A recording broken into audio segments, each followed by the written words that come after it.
this time limit. Yeah, Duda will want to celebrate his birthday on a high, that's for sure. And okay, the game has started. Liem starts with the white pieces. He pushes his pawn forward in the center. It's a queen's pawn opening. We'll see. Okay, we don't see the queen's gambit. Instead, we see the queen's Indian, which means black pushing this pawn forward, getting ready to bring the black bishop out and fianchetto it, as we see on its longest diagonal. And okay, a trade of knights very early on. This is not the most common way of handling the opening for black, but it's a solid choice by Duda, already forcing them to think. And this trade of bishops is normally a precursor to black just trying to lock things down and kind of curl up into a ball. White's bishop coming out. Black's dark square bishop is likely to do the same, develop itself. And yeah, stable start to this game, Simon. Yeah, pretty solid start. I mean, as you say, black's knight move into the centre is not completely normal. This is the Petrosian variation of the Queen's Indian, named after the great world champion Petrosian, who liked little moves like this one on the side, which stops black, stops your opponent doing the things he wants to do. And I think this will be quite a long game here. White generally should always have an advantage because he has these two strong pawns. But apart from that, black is very solid and can develop with ease. So early start at the moment. And black, this is a little surprise, actually, moving the bishop there. I do recommend this in the Dutch setup, actually, to going for this move, but it does unbalance the situation. Yeah, adding some spice. Yeah, I mean, also I think Duda is showing his flexibility here because he's using an idea that is often used, like when white plays the London system, which involves developing the bishop to the square that Liem did. Yeah, and meanwhile, Liem just dropping his bishop back. He's happy to allow a bishop trade, but on his terms. Okay, first Duda goes for a really ambitious, really controversial trade there. He takes off the white knight, so now white does have the bishop pair. Also, some lines have opened up towards the black king, so white's pawn structure is not ideal. White has doubled pawns there, but an open line towards the black king could lead to danger later on. Really risky what he's doing. I mean, really risky. Just look at it. Bishop takes bishop, and after that, lock the pawn structure down. Get the bishop to the long diagonal, and, well, only white will be using the open G line. Yeah, a weird pawn structure for both sides. Both sides have doubled pawns, now centralising their rooks there. The one downside for Liem is the white king. I'm not sure where he's going to put it. Maybe he will castle over to the king side at some point. He doesn't really have a safe long-term home. Meanwhile, the black knight is very flexible in positions with odd pawn structures. When double pawns exist, you nearly always want a knight rather than a bishop. So I'm less pessimistic about black's chances, but this last move, we love to see it. Pushing pawns, launching them up the board towards the black king.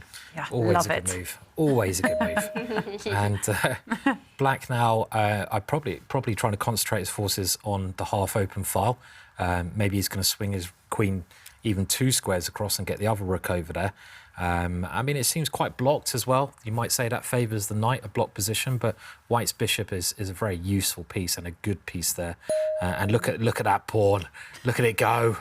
Go, Johnny, go, go, go. Well, it's not really Johnny, is it? It's Harry.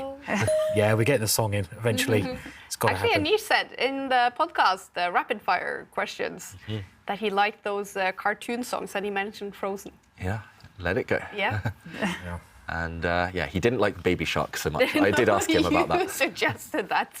And I sang Baby Shark for the rest of the day after hearing that. No, that's a terrible song. Yeah, exactly, Simon. What is Google it, Simon, later. You don't need this. You don't need this in your life. Just, is it one of those songs that was just going to stick in my head now? Yeah. So when I go to sleep, I'll just be like, oh no, what have you done to me? Just like also, so today we sang the birthday song for Duda, but we did have a suggestion to sing Everybody Sing a Song.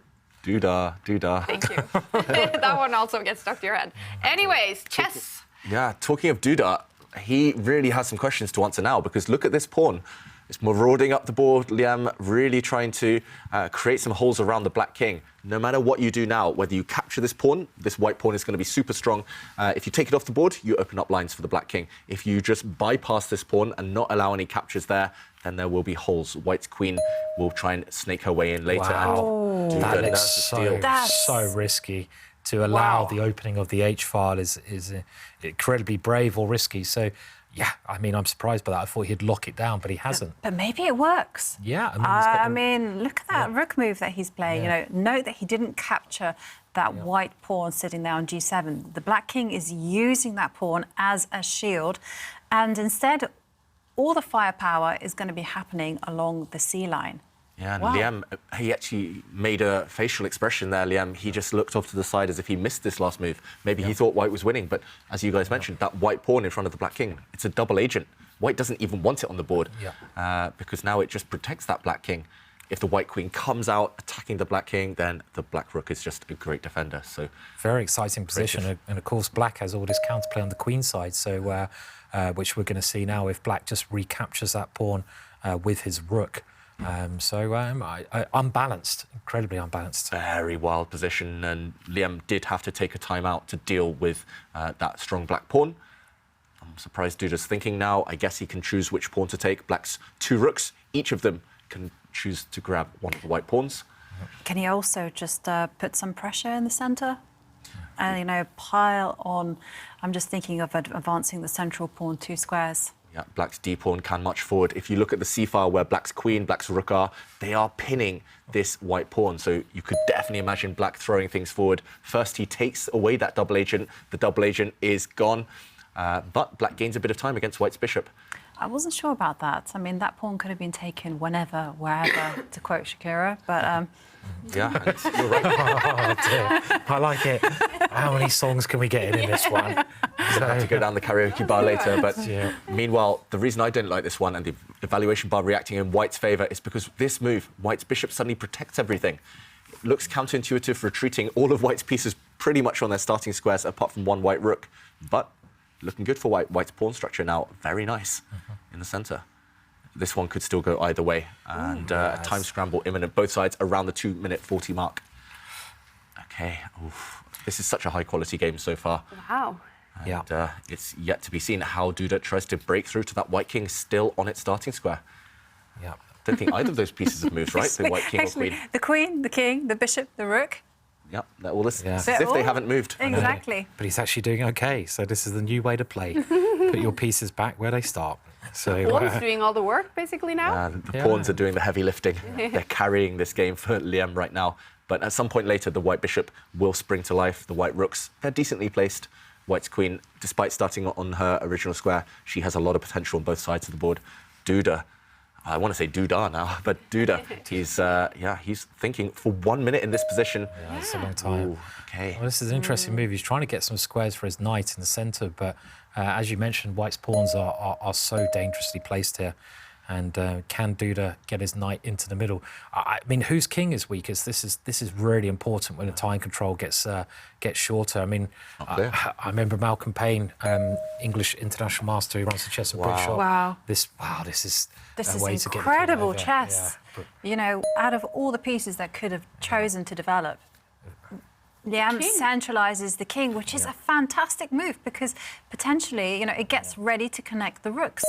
I really like it it for white now because everything's coming over to attack the black king. If fianchettoed rook, just to finish the thing that Malcolm said, he said, is this the best defensive piece you can get, but it's only one piece.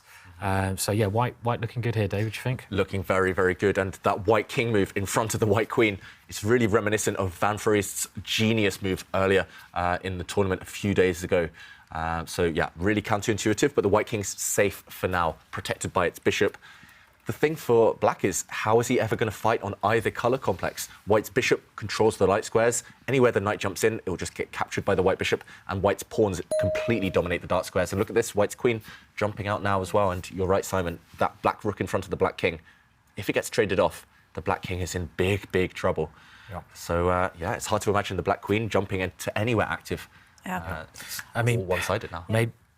Maybe black needs to go queen to try to get it out on the dark square to check the king somehow, and he's gone for it. So he's moved his queen here with the idea of moving the rook and then getting the queen towards white's king. This is the only counterplay I could see. So slow plan, but better than no plan at all, right? Yeah. For Duda. And another king move. Yeah. King steps out of that idea. Yeah, definitely, and parks itself on a light square, and still the idea of trading off the all-important rook on the G line is in operation.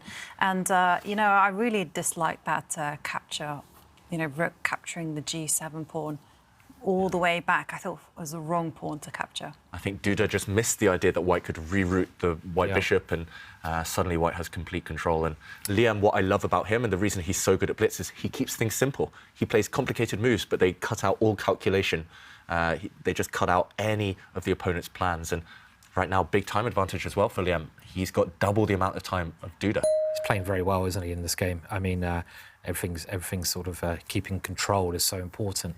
For now, at least. Yeah, for now, yeah. I mean, in a blitz game, anything is possible.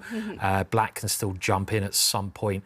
That wouldn't surprise me if Black won this game even, but it's white who seems to be having the control. He just needs to get those rooks lined up. Black's got quite a good defence on the king side. It's going to be very hard to break down, but it is Black who's defending. And that's the thing. Right now, white has complete control, but queen and knight together, we've seen it so many times on the tour. If black's queen and knight can combine and break into the white position, then anything can happen. And now, look at this. Duda is trying to break out. He's trying to break through, trade off some pawns, open up the black queen.